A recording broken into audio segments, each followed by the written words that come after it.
I'm here to testify on behalf of my son and countless other students across the Commonwealth who are creative, competent, and enthusiastic hands-on learners, but have been systematically tripped up by the MCAS, which elevates the Ivy League bound while penalizing students like my son who are just not good at conventional test taking. And the penalty for young people who do not do well on the MCAS is absurdly high.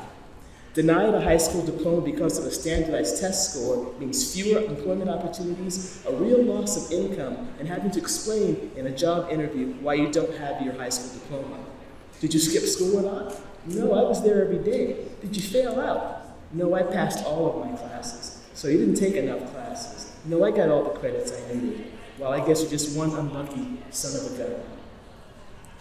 For 20 years, the draconian MCAS requirement has robbed deserving young people of two precious things that don't either belong to the collective vision of the business community or the elites on the BESE, and that is their dignity and their independence. Enough is enough. It's time to end the MCAS requirement now. Thank you.